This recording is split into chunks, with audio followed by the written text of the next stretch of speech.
নমস্কার বন্ধুরা, আমি বর্তিকা। তোমরা দেখছো বর্তিকার রান্নাঘর। আজ বানাবো ঝিঙে দিয়ে পুঁটি মাছের ঝোল আর কুমড়ো ফুল বাটা। তাহলে তোমরা দেখতে থাকো।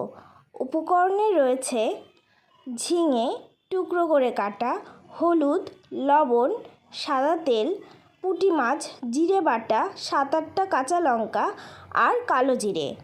কাঁচা লঙ্কা মিক্সিতে ভালো করে পেস্ট করে নেব। কড়াইতে তেল দিয়ে পুঁটি মাছগুলো ভেজে তুলে নিলাম।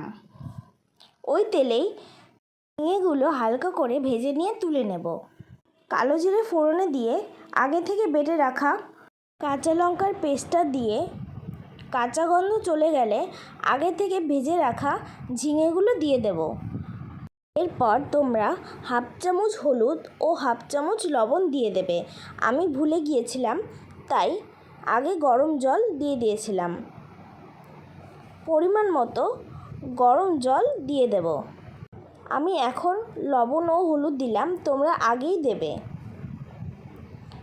ঝোল ফুটে উঠলে ভেজে রাখা মাছগুলো দিয়ে 10-15 মিনিট ঢাকা দিয়ে রাখার পর সব কিছু ভালো মতো সেদ্ধ হয়ে গেলে 1.5 চামচ জিরে বাটা দিয়ে নামিয়ে নিলেই রেডি ঝিঙে দিয়ে পুঁটি মাছের পাতলা ঝোল। কেমন হয়েছে বন্ধুরা আমার এই রেসিপিটি অবশ্যই জানাবে। এরপর বানাবো কুমড়ো ফুল বাটা।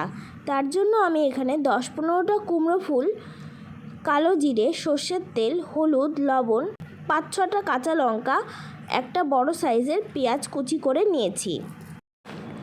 কড়াইতে সর্ষের তেল দিয়ে দিলাম 1 চামচ কালো জিরে, কুচি করা পেঁয়াজ দিয়ে দিলাম,